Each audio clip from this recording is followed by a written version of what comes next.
Bonjour encore. Je bénis le Seigneur pour cette grâce qu'il nous fait pour être ensemble en ce lieu. Ils sont nombreux qui ont bien voulu voir ce jour, mais ils n'ont pas pu. Cela ne veut pas dire qu'ils sont plus pires que nous et que nous ne sommes plus meilleurs que eux. Mais simplement, c'est la grâce de Dieu. Ainsi, si cela ne vous dérange pas, levez-vous. Nous allons encore prier. Mais avant de prier, laisse-moi dire merci pour ces signes de confiance que nos responsables de l'Église me témoignent de venir partager la parole avec vous. Notre pasteur titulaire qui se trouve aux États-Unis, l'adjoint et tous les serviteurs de Dieu, pour la confiance qu'ils nous témoignent d'être devant vous. Ce n'est pas aisé de céder la chair à qui que ce soit et de nourrir les enfants d'autrui à l'absence de leurs parents. Vous ne savez pas quelle quantité de nourriture, d'huile, du sel qu'il faut mettre dans la nourriture pour que ces enfants gardent la stature des habitudes familiales. Et c'est pour cela que j'ai béni le Seigneur pour ça. Nous allons prier pour que le Saint-Esprit nous aide à partager cette parole comme nous l'avons préparée, et que le Seigneur soit glorifié. Père, nous voulons te dire merci. Merci pour ce jour. C'est vrai, c'est un jour particulier, mais toi, tu le savais dans ton conseil céleste que nous allons nous réunir le 22 octobre, Seigneur, à 7h jusqu'à 9h. Nous devions être ici. Toi, tu le savais dans ton conseil. C'est la raison pour laquelle nous te dédions cet espace de temps. Oh Dieu, que tout soit sous ton contrôle, du début jusqu'à la fin. Je ne suis qu'un instrument que tu pourras utiliser d'une façon ou d'une autre. Mais tu sais le besoin qu'il y a dans la salle. Toi seul de le répondre. Mais utilise-moi comme un simple instrument. Cher Saint-Esprit, je te bénis et je te fais confiance parce que tu l'as toujours fait avec moi. Pas pour moi, mais pour la gloire de Dieu. Et laisse que ta volonté s'accomplisse dans le puissant et glorieux nom du Seigneur Jésus. Nous t'avons ainsi prié. Amen. Amen. Restez debout. Nous allons lire 3 textes. 2, parce que le premier, nous l'avons. C'est celui de notre thème, Éphésiens 3:20. Et je vous épargne, mais le tout premier, nous allons le lire dans Marc 10. Marc 10, le verset 46 à 53. Et le second, nous le lirons dans Matthieu, dans Luc plutôt, Luc 4, 18 à 19. Commençons par Marc.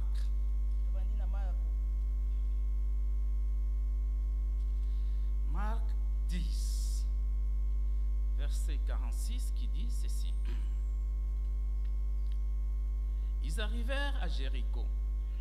Et lorsque Jésus sortit avec ses disciples et une assez grande foule, le fils de Timée, Bartimée, mendiant aveugle, était assis au bord du chemin. Il entendit que c'était Jésus de Nazareth et il s'est mis à crier, « Fils de David, Jésus, aie pitié de moi. » Plusieurs le reprenaient pour le faire taire, mais il criait beaucoup plus fort, « Fils de David, aie pitié de moi. » Jésus s'arrêta et dit, « Appelez-le. » Ils appelèrent l'aveugle et lui disant, « Prends courage, lève-toi, il t'appelle. » Et l'aveugle, jetant son manteau et s'élevant d'un bond, vint vers Jésus. Jésus, prenant la parole, lui dit, « Que veux-tu que je te fasse? » « Rabouni, lui répondit l'aveugle, « que je recouvre la vie. » Et Jésus lui dit, « Va, ta foi t'a sauvé. » Aussitôt, il recouvra la vie et suivit Jésus dans le chemin. Le second, passages, nous allons les lire dans Luc 4. Luc 4.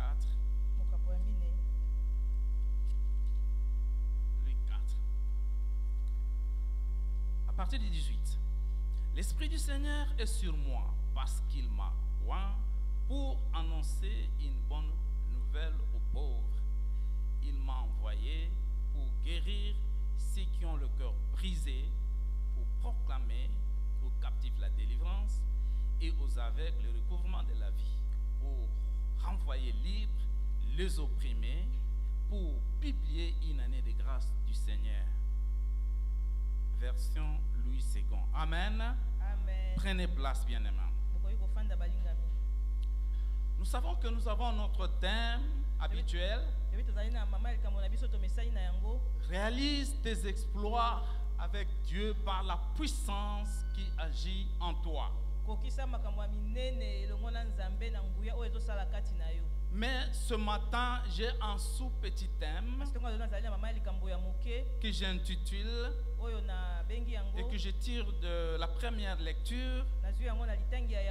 Que veux-tu que je te fasse?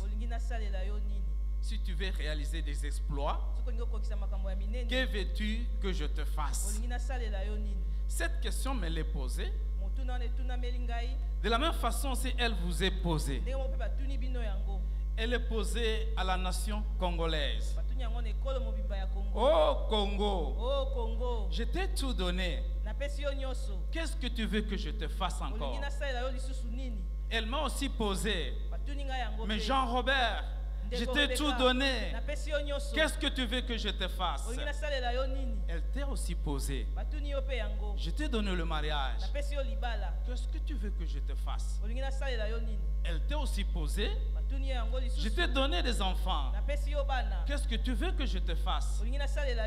Elle t'a aussi posé, je t'ai donné du travail. Qu'est-ce que tu veux que je te fasse? Je t'ai donné la force physique. Qu'est-ce que tu veux que je te fasse? Je t'ai donné la journée de dimanche. Qu'est-ce que tu veux que je te fasse? Et cette question, elle va nous accompagner au sortir de cette salle jusque dans notre vie. Qu'est-ce que tu veux que je te fasse? Tu as tout ce que tu as pour être une femme honorable. Tu as tout ce que tu as pour que tu sois un père responsable de la famille. Mais qu'est-ce que tu veux que je te fasse? C'est la question que Christ nous pose. Mais voici la petite histoire. Sûrement nous l'avons toujours lu de plusieurs manières et plusieurs fois. Il s'agit de l'aveugle de Bartimée.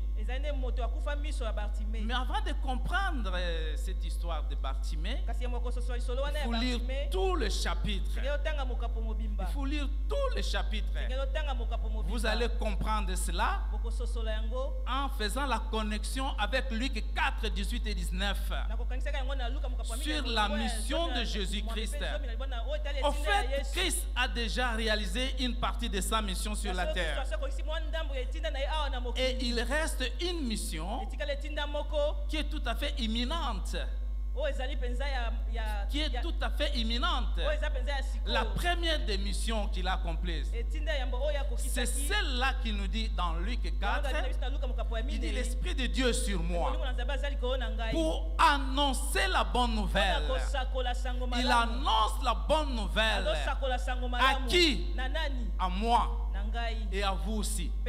Il annonce la bonne nouvelle à ce monde, un monde pervers, un monde de méchanceté, un monde perdu à cause de l'évolution technologique. Le monde a perdu ses repères. Il n'y a plus la crainte de Dieu. Le monde agit selon l'évolution de la science.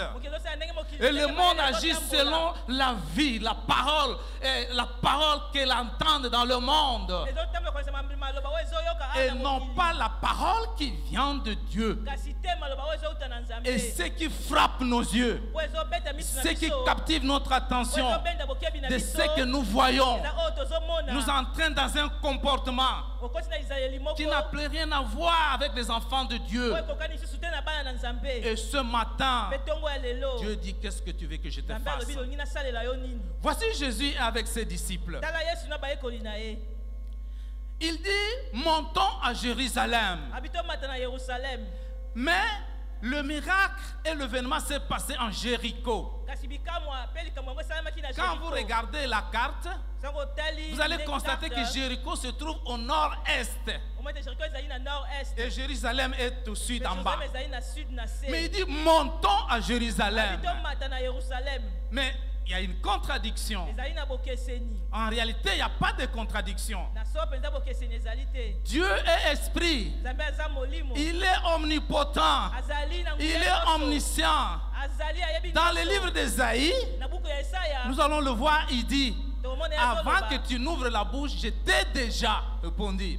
En d'autres termes, quand il dit montons à Jérusalem, en esprit il y a déjà été. Et il a déjà été spirituellement. Mais il se trouve encore au nord-est. Il a Jéricho là-bas. Et vous connaissez l'histoire de Jéricho. Jéricho, c'est une ville que tous nous avons une petite compréhension de cette ville. Une ville qui avait été accordée aux enfants d'Israël. Qui avait été accordée aux enfants d'Israël. Et de quelle manière ils l'ont obtenu? Ce n'était pas par des coups de balle, mais c'était par la parole simplement, sous forme de louange. Et le miracle qui va s'opérer à Jéricho, il ne le fera pas de la même façon comme il avait fait autrefois avec un aveugle à qui il frottait la pâte dans les yeux. Et c'était aussi par la parole. Donc Jéricho, c'est une ville mythique. Et quand vous allez dans les exégèses, et les études bibliques montrent que Jéricho était appelée la ville des palmiers. C'est la ville des parfums. Et vous savez, là où il y a les palmiers, il y a aussi le vin. Le vin enivre. Le parfum donne l'aisance. Le parfum vous donne l'aisance de marcher. C'est ça la caractéristique de Jéricho. Mais il se faisait qu'au bord de la route de Jéricho, il y avait un aveugle qui mendiait. Mais avant qu'il n'arrive là-bas, il est appairé. Quand il dit montons à Jéricho, mais il est appairé. Et là, on lui tend un piège pour demander qu'en est-il pour un homme qui divorce? Et Jésus-Christ le répond.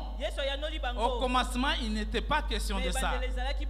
Il quitte ces pièges-là et il croise encore les enfants qui voulaient venir en lui. Il ne croise pas. Mais dans l'endroit où on l'a accueilli, on le montre des enfants qui voulaient venir à lui. Mais ses disciples le réprimèrent. Et il leur rappelle sa mission. De Luc 4, 18 et 19, lié à l'attitude des enfants. Il quitte là-bas et il trouve un jeune homme riche. Et il lui demande encore comment il va hériter le royaume des cieux. Et Jésus lui dit, va vendre tout ce que tu as. Mais comme il était riche, et il est parti tout triste, il retourne encore à la première mission qu'il avait. En d'autres termes, le bonheur sur cette terre, ce n'est pas nos avoirs, ce n'est pas nos biens que nous avons. Mais c'est bien vrai que ça fait partie de ça. Mais Christ voulait parler du bonheur d'abord spirituel. Il passe le jeune homme riche. Et il arrive, en cours de route encore, ses disciples lui posent la question. Mais nous qui avons tout abandonné. Et il répond, tout celui qui aura abandonné. Qui? Sa mère, son père, sa nation, ses frères, ses sœurs, sa maison. Il héritera. Il sera en d'autres 100 fois plus béni. Où il a dit ça? Sur cette terre que nous vivons. Pas encore au ciel, mais sur cette terre. Ça, c'est sur la terre. Et il dit la vie éternelle aussi. Mais ce qui est important, c'est que cette bénédiction-là, nous ne l'obtenons pas gratuitement. Il ajoute avec persécution. En d'autres termes, tout ce qui est lié à notre bonheur physique, nous l'obtiendrons avec persécution. Nous l'obtiendrons à un prix. Et ce prix-là est dans l'histoire que nous allons voir avec Jéricho, avec le Jéricho, qui se trouvait au bord de la route. Au fait, Jéricho avait été déjà délivré, donné aux enfants d'Israël. En d'autres termes, le mariage t'a été déjà donné. Le diplôme t'a été déjà donné. Les enfants t'ont été déjà donnés. Le travail t'a été déjà donné. La santé t'a été déjà donnée. Mais tu es au bord de cela. Tu ne jouis pas de ta vie. Tu ne jouis pas de ton diplôme. Tu ne jouis pas de ton mariage. Tu ne jouis pas de tes enfants. Tu ne jouis pas de la vie physique que Dieu t'a donnée. Parce que tu es au bord du chemin. Parce que tu es au bord de Jéricho, de la route de Jéricho. Et ce bord-là peut être une place où tu as trop d'honneur, où tu as des privilèges. Et quand tu es dans cela, tu crois que tout suffit. Et peut-être que tu es dans un mariage où que tu réalises qu'avec cela, tout te suffit. Et peut-être que tu es dans un boulot, un travail. Quand tu es dans ton bureau, c'est confort, c'est honneur. Tu crois que tout te suffit. Mais quand tu es à l'auditoire et tu es fier, tu crois que tout te suffit. Mais tu crois que tout te suffit.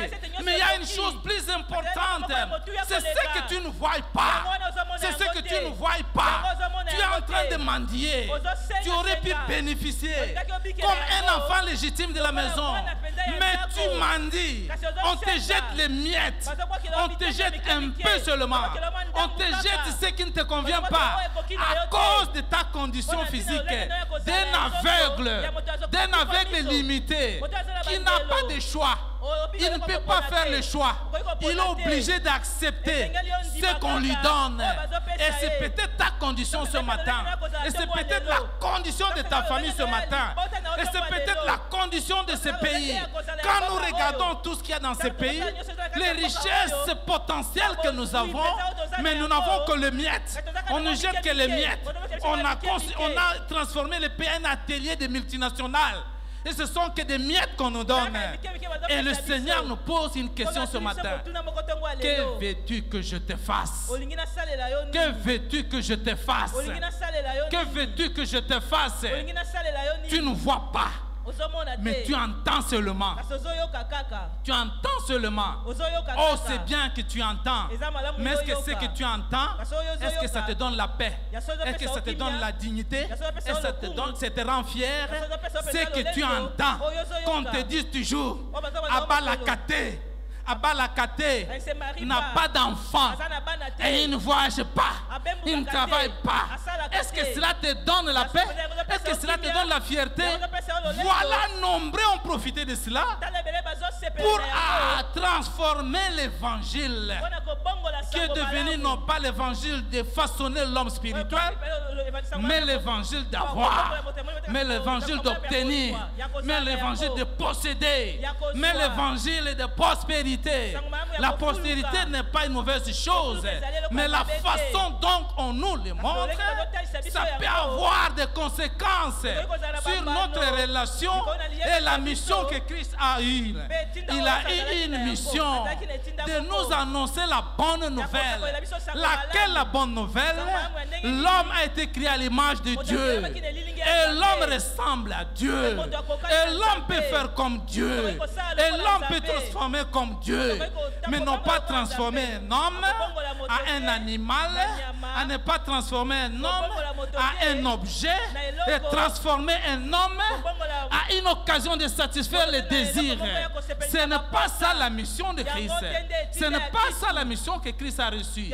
Mais il a reçu une mission de transformer l'homme dans son image, après la première chute, après le premier péché, l'homme devait continuer dans la crainte et que toute sa vie glorifie le Seigneur. Mais quelle leçon peut-on tirer de ces passages? J'en ai tiré 3 ou 4.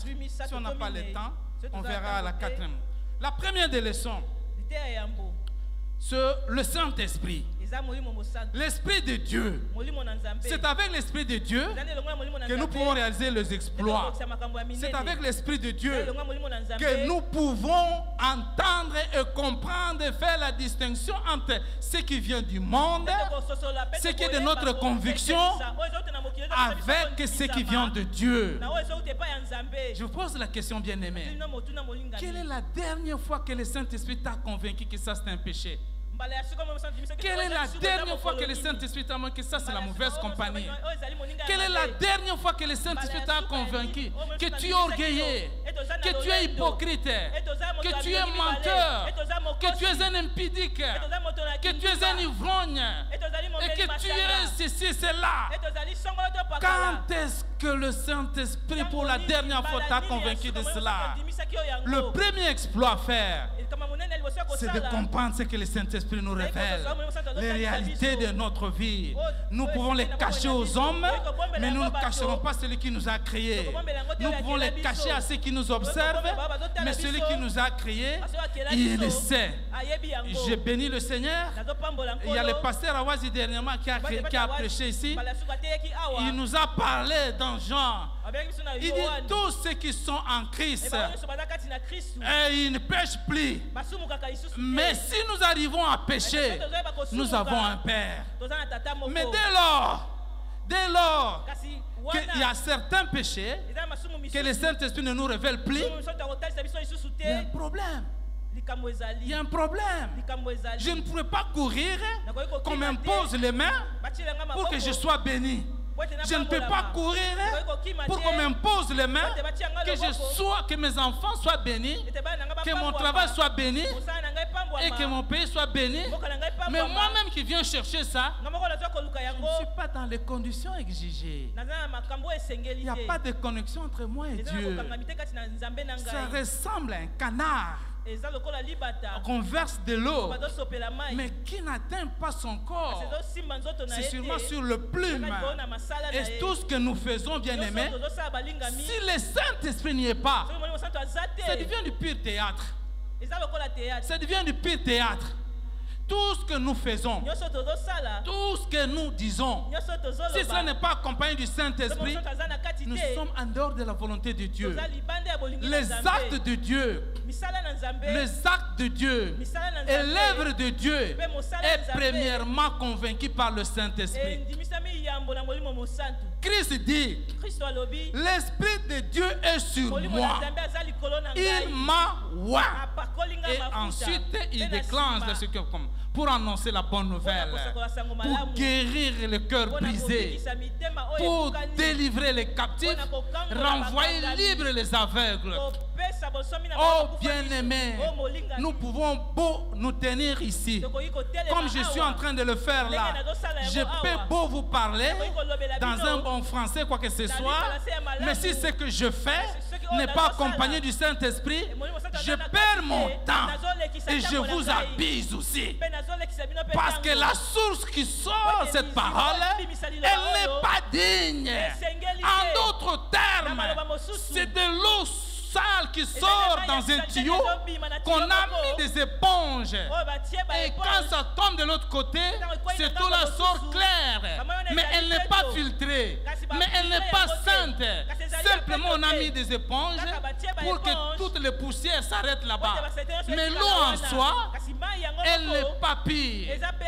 En d'autres termes, dès lors que je ne serai pas en ordre avec mon Dieu, dès lors que je ne me sentirai pas être appelé enfant de Dieu, par la crainte vis-à-vis de Dieu, de l'honorer, je peux me tenir devant vous je peux vous imposer des mains, je peux fabriquer des prophéties, rien ne va se passer. Rien ne va se passer. C'est pourquoi, bien-aimés, nous devons constamment nous examiner, surveiller notre vie et permettre au Saint-Esprit d'agir pour qu'il nous parle, pour qu'il nous ouvre les yeux, pour voir les choses qui nous sont collées, les choses dont nous sommes incapables de nous débarrasser nous-mêmes, les choses qui nous troublent, les choses qui nous affectent, les choses qui nous indignent, les choses qui nous élèvent. Mais nous devons le voir sur le plan spirituel pour que cela soit aussi dans la lignée de la mission que Christ nous a laissée. Avant de partir, il a dit aller faire de toutes les nations mes disciples. Il n'a pas dit aller faire de toutes les nations des hommes riches. Et d'ailleurs, quand il parlait avec les jeunes hommes riches, il a dit il est difficile à un riche d'entrer au royaume des cieux. Quand bien même que un chameau peut entrer dans un trou de l'aiguille, mais il est difficile à un riche orgueilleux, riche en orgueil, riche au mensonge, riche à l'hypocrisie, riche à la haine, riche à toutes ces choses semblables qu'on parle dans Galates. Il nous est difficile en ce moment-là d'être connecté avec Dieu parce qu'il n'y a pas son esprit. La seule chose, bien-aimée, qui est comme une marque qui nous distingue de la nature naturelle, c'est l'Esprit de Dieu. Les hommes arrivent même à fabriquer des hommes aussi.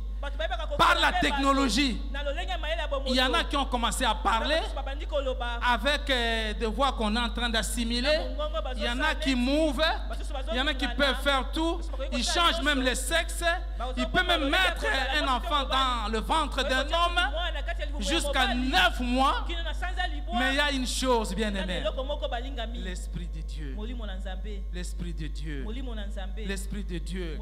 C'est cet esprit-là qui nous permet de voir les choses spirituelles, de ne pas voir comme tout le monde voit.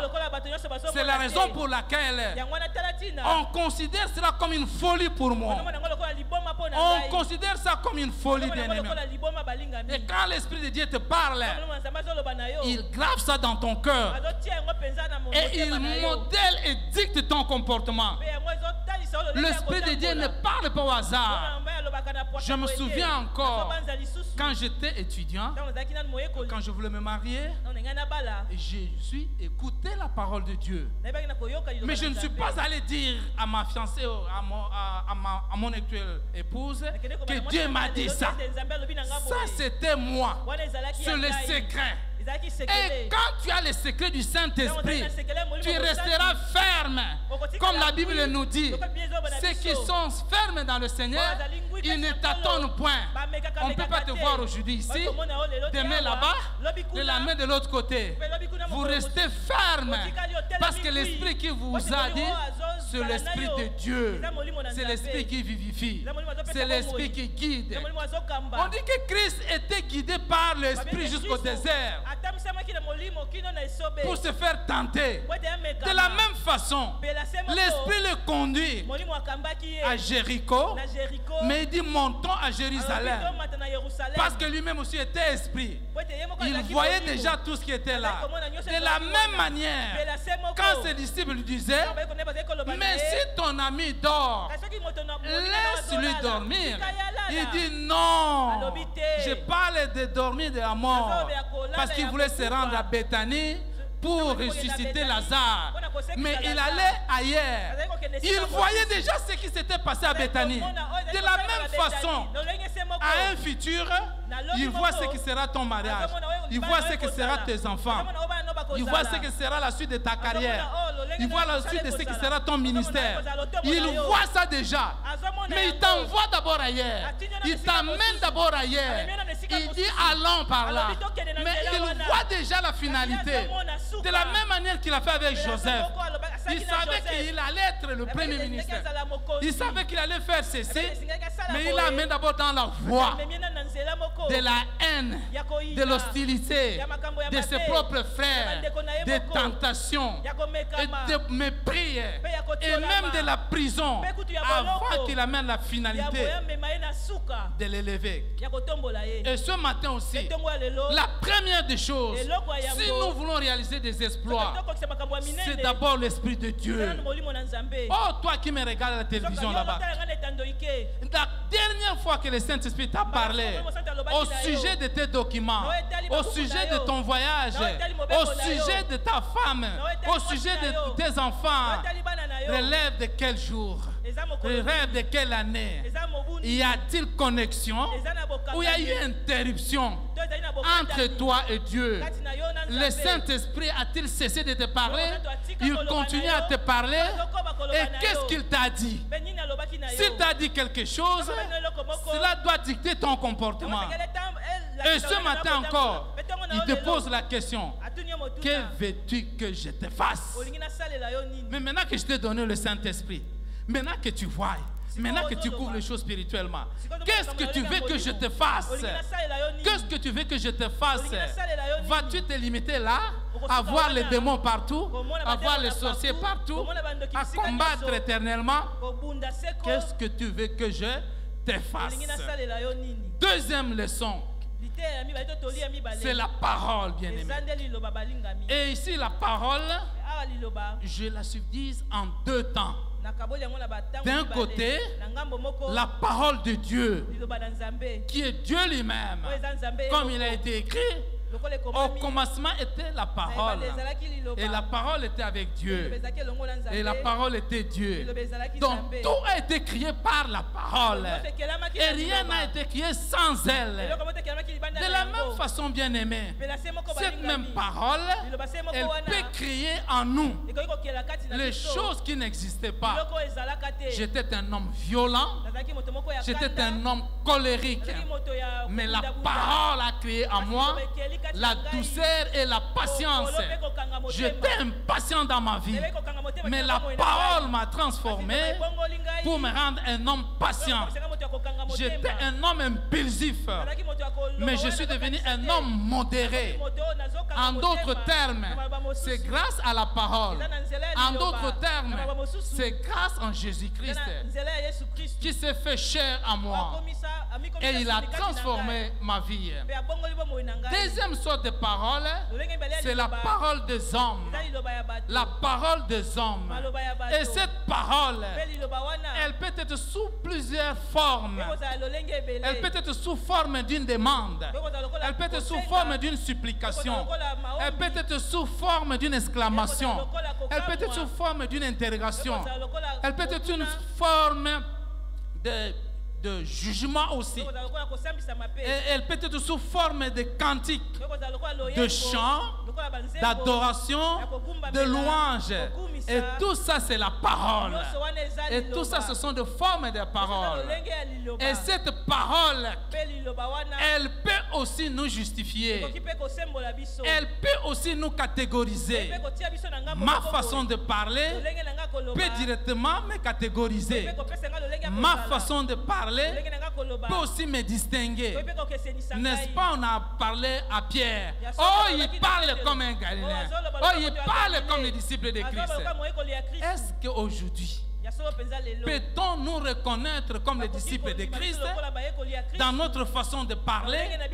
Qu'est-ce qui sort dans nos bouches? Qu'est-ce qui sort dans nos bouches? Mais revenons sur notre texte. On dit que l'aveugle a entendu que c'était Jésus-Christ qui passait. Il dit que c'est Jésus-Christ qui passait. Il a entendu. Et ce qu'il a entendu, et directement a changé son comportement. Ce qu'il a entendu a motivé ses ambitions, motivé même son courage. Et quand il a entendu qu'on parlait de Jésus-Christ, il a crié. La Bible dit qu'il a supplié. Pour la première fois quand il a parlé, on l'a réprimandé par la foule et par les gens.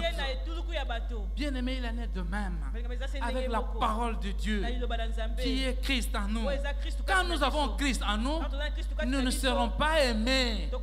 Les hommes qui l'ont sauté, ils ne vont pas nous aimer.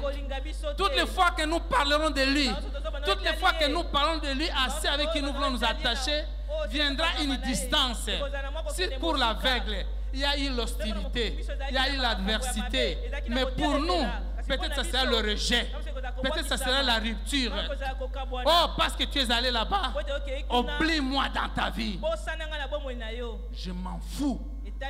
Je m'en fous. Il a osé parler. Oh, fils de David, aie pitié de moi. La parole. Mais plus la foule est réprimandée, il a doublé d'efforts. Il a parlé haut. Il a augmenté la foi. En d'autres termes, plus nous connaissons en partie Christ, plus nous pouvons résister à toutes sortes d'assauts et d'adversités. Il a parlé, donc la parole qu'il a fait prononcer, elle était d'un degré. Mais à cause de l'hostilité, il a augmenté la dose. Mais à cause de ce que le monde est, à cause de ce que le monde fait, quelle est ta motivation de plus connaître Christ? Quelle est ta motivation de plus s'attacher à la parole de Dieu? Je pense que je l'ai déjà dit ici. J'ai vécu des moments les plus sombres de ma vie aux États-Unis.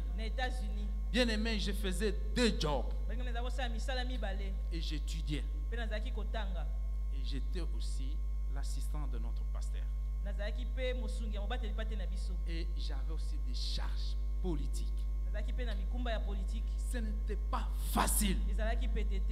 Mais si tu n'écoutes pas ce que Dieu te dit, tu vas faire du fiasco et tu vas faire la honte de ce Dieu que tu pries. Bien aimé, il peut m'arriver en un seul mois, en une seule semaine, 2 véhicules en panne. Nous avions des enfants qui étudiaient dans des écoles différentes. Une seule voiture qui nous reste. Comment on va faire? Nous avons 4 enfants. Il y a maman qui doit travailler, il y a papa qui doit travailler, mais 2 voitures tombent en panne. Vous n'avez pas de revenus pour le réparer. Bien aimé, c'était dur. Le mécanicien vient, il répare aujourd'hui. Le lendemain, il revient, c'est une autre. Après une semaine, c'est une autre. Et en fin de compte, il dit, oh, il y a eu komi koloka. Il dit ça, oh, il y a eu komi koloka. C'était difficile. Mais en aucune fois, nous avions raté notre culte familial. Aucune fois, nous nous sommes éloignés de la parole de Dieu. Et même les enfants, ils ont constaté. Ils disent non, ici ça ne va pas. Bien aimé, nous sommes restés accrochés à la parole. Cette parole qui a fait de nous ce que nous étions. Cette parole qui a fait de nous ce que nous sommes devenus. Nous ne l'avons pas lâché. Nous sommes restés derrière les Écritures. Nous sommes restés derrière la prière. Nous sommes restés derrière les jeûnes. Comment tu vas gêner en allant à l'école, en allant au travail? Il y a la distraction, il y a toutes ces choses. Mais le jeûne était dans le cœur. Le jeûne était dans la disposition de son esprit, de son cœur. Bien aimé, nous en sommes sortis vainqueurs. Et il a fait que même après 2-3 mois, on a eu 2 voitures sans problème et on payait cash parce que nous avions invité des voitures de crédit. Isaïe nous dit ceci. Je pense que c'est Isaïe 65. Je peux regarder et pour que vous puissiez lire ça chez vous. Ici, 65, le verset 24.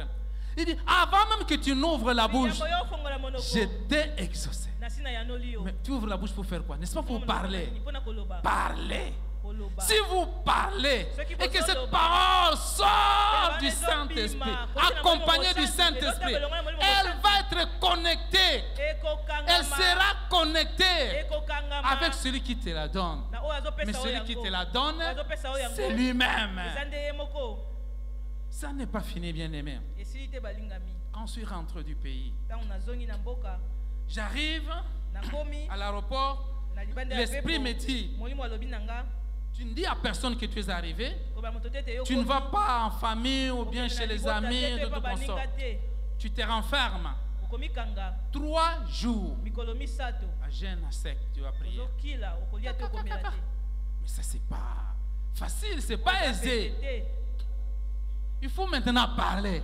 Dieu, je vais parler quoi? Je te dis quoi? Non, fais ça. Alors, il faut retourner à la parole. Il faut méditer maintenant la parole. Il faut méditer la parole. Je suis resté là-bas. Et pour découvrir, Dieu dit, je ne t'abandonnerai point. Et je ne te délaisserai point. Cette parole est restée accrochée à moi. Cette parole est restée accrochée à moi. Jusqu'à ma nomination. Je n'avais pas vu les gens pour faire quoi que ce soit, mais ils ont appris. Ils ont appris que je suis arrivé. Et on m'a nommé sans même le voir, bien-aimé. Je ne fais aucune démarche auprès de quelqu'un pour commencer. Mais simplement, j'ai obéi à la parole qui m'a dit, ne sors point, prie, cherche ma face. Tu as laissé le pays il y a longtemps. Les choses ont changé. Ce que tu croyais être bon n'est plus devenu bon, c'est devenu normal. Prends tes dispositions. Mais voici ce que je te dis. Je ne t'abandonnerai point. Je ne te délaisserai point. Je serai avec toi. Oh bien-aimé, jusqu'à ce jour, il est avec moi. Jusqu'à ce jour, je marche selon cette parole. Une fois que je m'écarte, il y a des remords. Je peux rencontrer, je peux me retrouver dans des situations qui ne sont pas de la volonté de Dieu. Qui ne sont pas de la volonté de Dieu. Simplement, je suis un humain qui peut m'égarer, mais ne restez pas dans l'égarement. La parole. La parole. L'aveugle crie. Aie pitié de moi.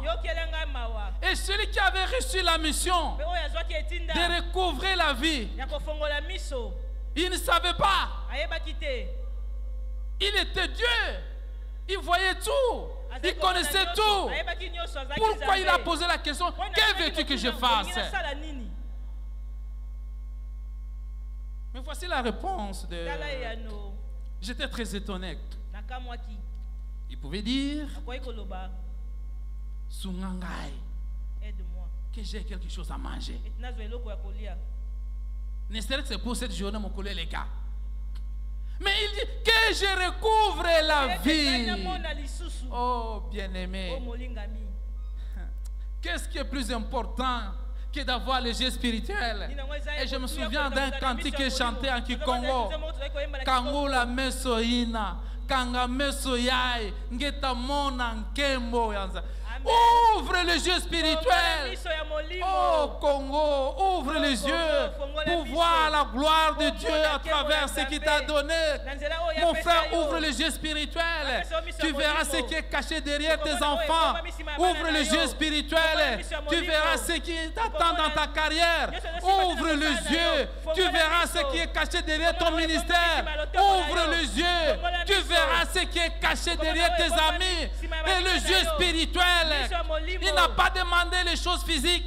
Il n'a pas demandé la survie matérielle. Il a dit que j'ouvre, ouvre-moi les yeux. La parole. Jéricho est tombé par la parole et la louange. Et les yeux se sont ouverts par la parole de celui qui est lui-même la parole. De celui qui est lui-même la parole. C'est que le Seigneur nous avait dit dans notre temps de calvaire, de souffrance, d'humiliation. Il nous avait dit ça avant que nous puissions partir. Nous étions le 16 février. Le 16 février. Le premier anniversaire du massacre des chrétiens, des primaires des chrétiens à Matongé. C'était en 1996. Et ce jour-là était férié. J'ai dit à mon épouse, on va consacrer ce temps à la prière. À l'époque, à Chaoumba, là où on a construit le temple, je ne sais pas c'est quelle congrégation à gauche, il y avait une brousse là-bas. Il y avait des arbres là-bas. Et j'ai pris mon épouse. Nous sommes allés.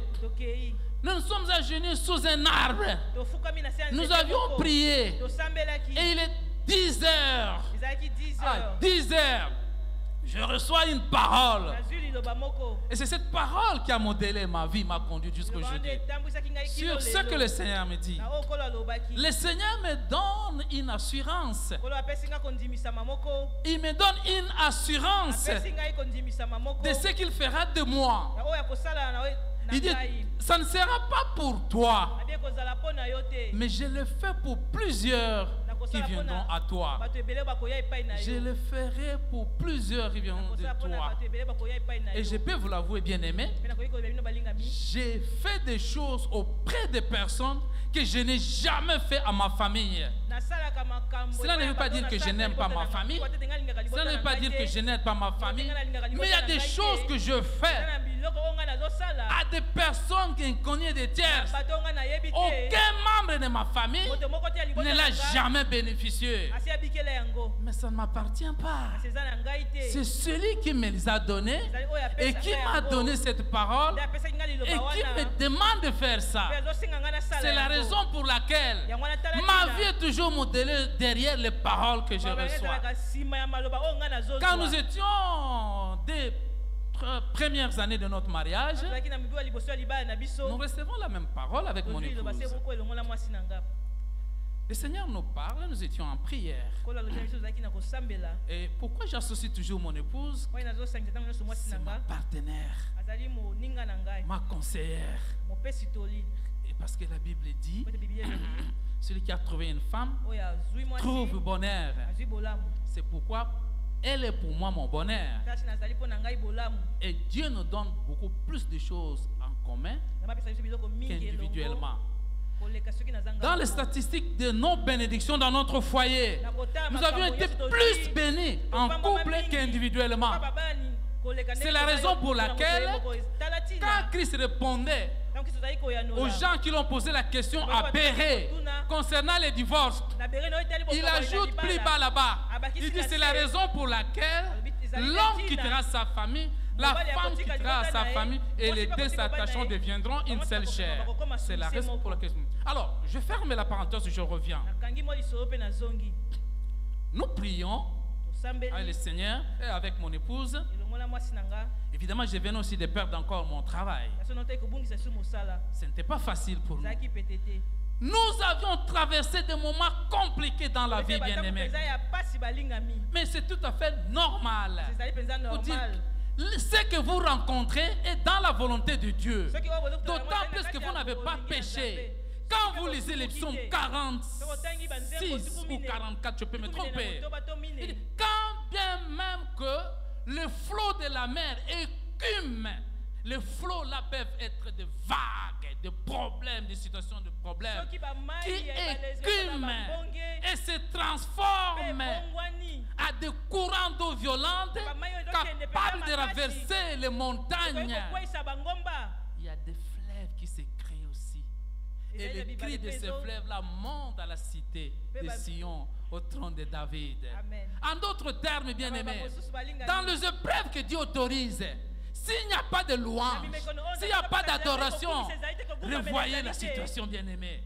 Chaque situation d'adversité, chaque situation de souffrance, chaque situation de quoi? Pour les enfants de Dieu, il y a toujours une louange qui naît.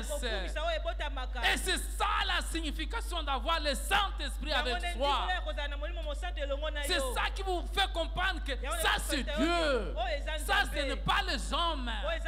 Et il dit qu'il y a un fleuve qui se crée. Le fleuve symbole du Saint-Esprit. Il dit, le cri de ce fleuve-là monte au trône. En d'autres termes, cette louange-là produite par le Saint-Esprit réjouit le Seigneur. Il n'y a aucune épreuve, bien-aimé, qui peut surpasser la capacité de Dieu de la transformer pour sa gloire. Il n'y en a aucune, quel que soit son nom.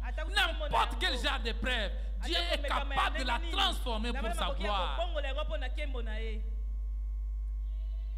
L'aveugle pouvait demander à manger. Dit que je recouvre la vie.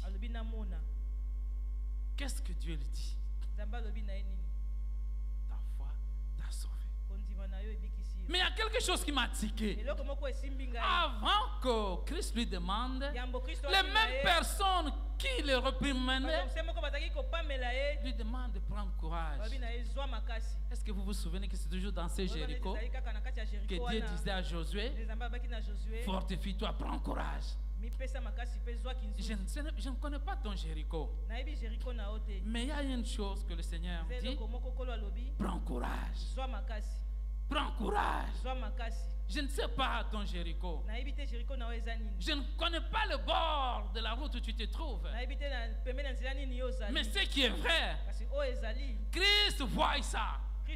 Mais ta parole qui sera liée à l'adoration, à la louange, aux actions de grâce, sera connectée avec Dieu. Peu importe la situation, peu importe la tribulation, peu importe la persécution, mais cela sera transformé en la gloire de Dieu. Philippiens 4:6 nous dit, ne vous inquiétez d'eux. En toutes choses, faites connaître vos besoins par quoi? Par la prière et par des supplications. Et la paix de Dieu qui dépasse tout entendement gardera vos cœurs en Jésus-Christ. La parole, bien-aimée. La parole, bien-aimée. Je ne connais pas votre problème. Mais Dieu vous dit ce matin, que veux-tu que je te fasse? Tu as intérêt à parler. Cette situation est restée longtemps pour toi. Elle t'a frustré. Elle t'a chosifié. Elle a diminué ta dignité auprès de la belle famille, auprès des amis, auprès de ceux qui te connaissent. Mais ce matin, le Seigneur te dit, que veux-tu que je te fasse? Prends courage. Courage de quoi? Courage de s'attacher à sa parole. Courage de chercher la sanctification continuellement. Courage de s'abstenir des choses encombrantes. Comme l'aveugle l'a fait, il a enlevé sa tunique qui était encombrante. Enlève la tunique du mensonge. Enlève la tunique de l'hypocrisie. Enlève la tunique de l'ironie. Enlève la tunique de la jalousie. Enlève la tunique de la sorcellerie. Enlève la tunique de l'adultère. Enlève la tunique de l'impudicité. Enlève la tunique de l'alcool.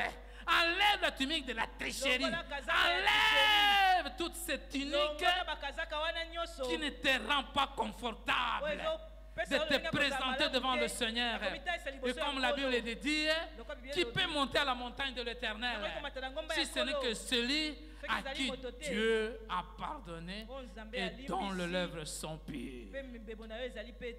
Comment les lèvres impures peuvent prononcer des paroles qui vont être connectées avec le Saint-Esprit, avec Dieu? La parole. Je peux ne pas terminer pour la troisième leçon. Le Saint-Esprit est le maître du temps et du tout. Mais néanmoins, laissez-moi dire, l'exaucement et la gloire de Dieu à travers les témoignages. Oh, ce que Dieu donne. Oh, ce que Dieu donne, c'est pour édifier les autres, bien-aimés. Ce n'est pas pour que nous puissions nous enorgueillir, pour que, comme disent les Quinois, que tombola mapeka. Non, ce que Dieu nous donne, c'est pour l'édification de son église, c'est pour son service, c'est pour les autres, et ce n'est pas pour nous. Et quand tu l'as, ne dis pas Yangai, ne dis pas Motoki Nangai, ne dis pas oh yo yebi pasi na monaka, yo yebi na salaka. Et comme quelqu'un disait, na kote kamulimo. Non, bien-aimés, nous sommes de pauvres gestionnaires. Nous ne sommes que des gestionnaires que Dieu confie entre nos mains pour que cela serve pour sa gloire. Et quand l'aveugle a été guéri, tout le monde a vu et a fait quoi? A glorifié le Seigneur. Est-ce que ton mariage glorifie le Seigneur? C'était un arrangement des parents, des amis ou quoi? Est-ce que ton travail glorifie le Seigneur? Est-ce que c'est l'arrangement des hommes ou de quoi? C'est vrai, Dieu peut utiliser des hommes. Je n'en disconviens pas. Il peut utiliser n'importe quel moyen. Mais est-ce que ces moyens-là sont purs? Est-ce que ce sont des moyens qui glorifient le Seigneur? Est-ce qu'il y a le témoignage de l'exaucement de tes prières? Tu es allé chercher les enfants chez les Ngangaki ici ou bien c'est Dieu qui te les a donnés? D'où te vient ta bénédiction? N'est-ce pas Jacques nous dit dans 1? Tout don parfait et excellent vient de qui? De Dieu. C'est la bénédiction de l'Éternel qui enrichit et ne s'enfuit d'aucun chagrin. C'est vrai, il y a plusieurs bénédictions, bien-aimés. Dieu peut utiliser des oiseaux de proie. Il est dit dans sa parole. De l'Orient, il appelle un oiseau et un oiseau. Non. De l'Orient, il appelle quelqu'un, évidemment. Je paraphrase. Okay? Dieu appelle un homme, même inconnu, pour accomplir ses desseins. Même les sorciers. Même les sorciers. Dieu peut les utiliser pour ta bénédiction. À une seule condition. Tu dois le voir sur le plan spirituel. Tu dois l'écouter spirituellement. N'est-ce pas Dieu a utilisé des oiseaux impurs pour nourrir ses enfants? Dieu peut utiliser n'importe quel moyen. Il est souverain. S'il veut se glorifier, il peut utiliser n'importe quelle voie. Mais ce qui est important, bien-aimé, c'est ce que tu as les yeux spirituels pour voir ça. Voici ce qui sera ton comportement. Quand bien que Dieu peut utiliser n'importe quel moyen, que tu sois béni, que tu sois élevé, que tu sois riche, que tu sois un père nombreux, je ne sais pas puissant ou quoi, cela servira pour l'œuvre de Dieu. Cela servira pour la gloire de Dieu. Dès lors que la bénédiction devient un moyen pour toi de t'enorgueillir, et cela ne vient pas de Dieu. Ce que Dieu te donne, c'est pour sa gloire. Et la Bible dit que l'aveugle suivit Dieu et Jésus partout. N'est-ce pas, nous sommes une bénédiction du sacrifice de Christ. Et la Bible nous dit, il s'est appauvri pour que nous puissions nous enrichir. Ce n'est pas que nous puissions nous enrichir des immeubles, des comptes en banque, des consorts. Il s'est appauvri parce qu'il a pris nos péchés. Et la grâce de Dieu avait cessé à un moment pour qu'il ait tout ce qu'il pouvait avoir sur le plan spirituel, pour qu'il nous transmette maintenant le courage de parler sans craindre, de citer le mal par son nom, de prophétiser, d'évangéliser, de recouvrir la vie des aveugles dans tout ce que Luc dit. Nous devons nous enrichir selon cette vision et non pas nous enrichir des immeubles et non pas nous enrichir des comptes en banque. Quand bien que cela viendra, ça ne pose pas un problème, ce n'est pas interdit pour les enfants de Dieu en avoir, mais cela devrait être pour la gloire de Dieu. Ayez des immeubles bien-aimés, construisez, ayez des comptes en banque, servez ceux qui sont dans le besoin, donnez à ceux qui ont besoin, et c'est pour cela que Dieu a mis ça entre vos mains. Dès lors que les hommes utilisent cet évangile sans a priori préparer les hommes qui devaient gérer ça, ça devient une richesse entre les mains d'un païen. Et ça nous amène à quoi? À toutes sortes de dépravation de mœurs. lolenge nyonso ya kobebisama ya bizaleli. Mais tu as pleuré que Dieu donne-moi l'enfant. Olelaki nzambe apesa Et aujourd'hui, tu commences à te justifier. Il y a quelque chose qui ne va pas. Quand tu demandes à Dieu les enfants, tu dis quoi à Dieu? Quand tu demandes à Dieu le travail, tu dis quoi à Dieu? Quand tu demandes une bénédiction à Dieu, tu lui dis quoi? De quelle manière vas-tu gérer cette bénédiction? Va-t-elle servir de témoignage d'édification du monde ou de l'Église? Ou c'est pour une consort? Bien-aimés, nous allons nous tenir debout. Je ne sais pas ton Jéricho. Je ne sais pas. Tu es dans quel bord du chemin?